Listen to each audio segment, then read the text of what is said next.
Bon, Jean Hervé, je te connais bien, je t'ai beaucoup lu. J'ai une grande admiration pour les travaux et pour la rigueur économique. Je crois que tu as dit il y a quelques instants que les idéologies pouvaient casser une démarche positive qui permet de trouver des solutions aux difficultés que nous rencontrons. Alors, nos difficultés sont graves, mais ne sont pas comparables à celles que nos parents ou nos grands-parents ont pu traverser, notamment pendant les 2 dernières guerres mondiales. Mais malgré tout, nous avons un héritage à transmettre à nos enfants.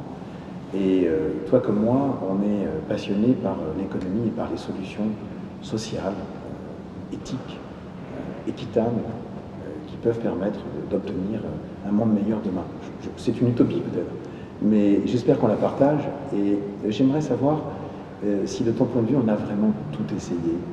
Non, bien sûr que non. C'est d'ailleurs la raison pour laquelle je trouve que les démarches qui, au fond, sont des démarches positives, qui sont exactement l'inverse de « on a tout essayé », qui est une phrase totalement stupide, sont si intéressantes et ta démarche est intéressante. Après, on est d'accord sur tel ou tel aspect, ça c'est du niveau du débat normal, mais la position de principe qui consiste à dire qu'il y a des solutions à tous les problèmes. Et j'ai bien aimé le fait que tu rappelles que la situation dans laquelle on est sans aucune mesure avec ce que ont connu, je ne sais pas, les gens en 1945 quand il a fallu reconstruire le pays. C'était autrement plus compliqué que l'idée qu'on va réduire nos déficits publics. Je trouve que ces démarches-là sont très importantes, très utiles, pas encore assez répandues. Et si tu peux instiller dans le débat, dans les mois qui viennent, cette idée, à ce moment-là, je pense que c'est un boulot topissime. Passionnant. Il y a 2 sujets ou 3 sujets qu'on peut très rapidement balayer, qui sont des sujets de bon sens, mais qui grèvent un peu le débat public. C'est la question de l'emploi, que tu connais très bien, la question des dettes et des déficits que tu as rappelés.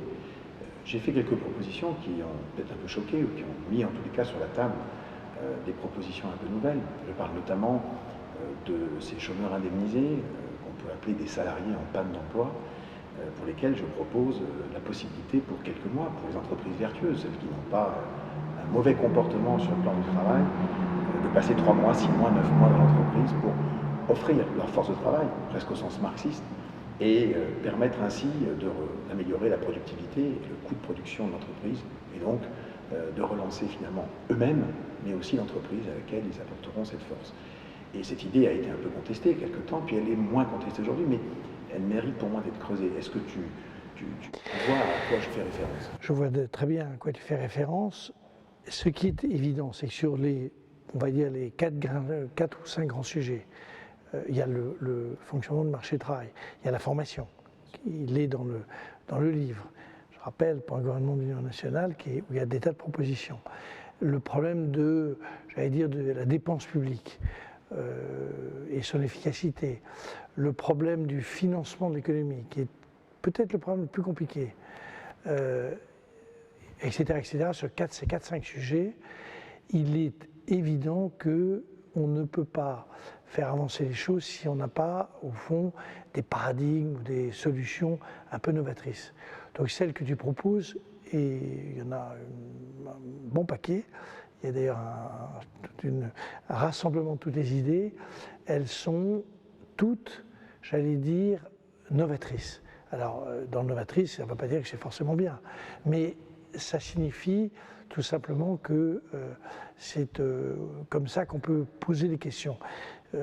En réalité, sur l'emploi, moi je suis assez favorable à l'idée qu'on puisse, au fond, créer des conditions nouvelles, remettre les gens dans des schémas qui sont des schémas de travail plus habituels, ne pas les exclure de la société, ce qui est le cas aujourd'hui. Donc cette proposition, en réalité, est une proposition qui est en tout cas très intéressante, il faut la réaliser. Ce qui est très difficile, il y a 2 sujets très difficiles en France. Ce n'est pas tellement la dette. Parce que quand on dit on va laisser à nos enfants la dette, c'est terrible, on oublie de dire que notre immobilier il prend aussi de la valeur et qu'on leur laisse aussi l'immobilier.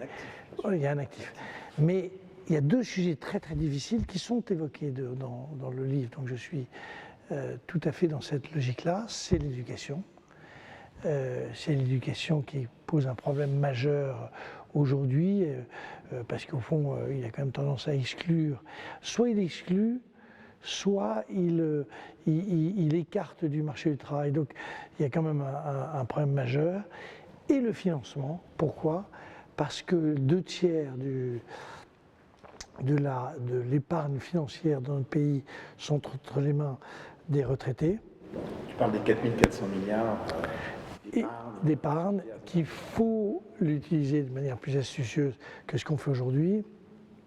Et comme c'est entre les mains d'un petit nombre et de gens vieux, qui sont donc vieux ou moyennement vieux, mais qui sont évidemment averses au risque, il faut là trouver là aussi des solutions qui sont originales et qui reviennent à pouvoir réutiliser cet argent sans traumatiser des gens qui se disent aujourd'hui la vie semble durer beaucoup plus longtemps, donc il faut que je puisse être en situation de faire face à des difficultés, notamment par exemple des maladies neurodégénérescentes qui coûtent très cher, etc.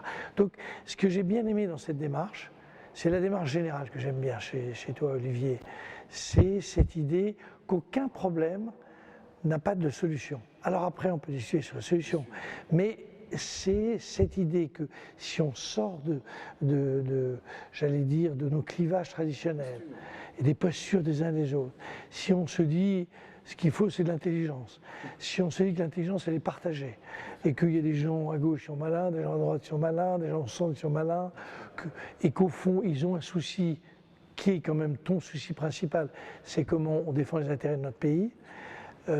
En réalité, on doit pouvoir faire bouger assez rapidement. Et moi, je crois ça. C'est-à-dire qu'en réalité, on peut faire bouger le pays assez rapidement. Jamais ce pays n'a été aussi dynamique en dessous.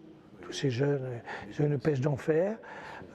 Mais bon, ça grippe de partout. Il faut mettre de l'huile un peu partout. Voilà. Il faut mettre du dialogue et il faut mettre du consensus, de la concertation, du consensus.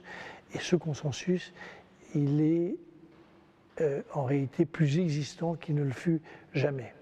Et là, on a une extrême droite qui est en réalité la traduction d'une espèce de violence, de rejet.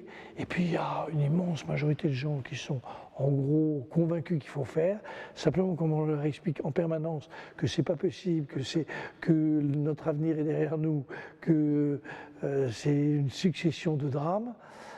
Évidemment, ils se disent il vaut mieux se crisper sur nos avantages acquis. Et là, une fois de plus, tu as dans la palette des solutions cette idée que, 1, c'est possible, 2, qu'il faut être intelligent, 3, qu'il faut réunir les meilleures idées de tout le monde. Et donc, pour ça, bravo et bonne chance. Merci Jean-Hervé, ça me touche beaucoup et tu sais à quel point l'économie pour moi est importante, mais plus que tout, ce que l'on peut apporter aux autres, être utile. Être utile, voilà. Ça, je pense. Ok. Merci Jean-Hervé.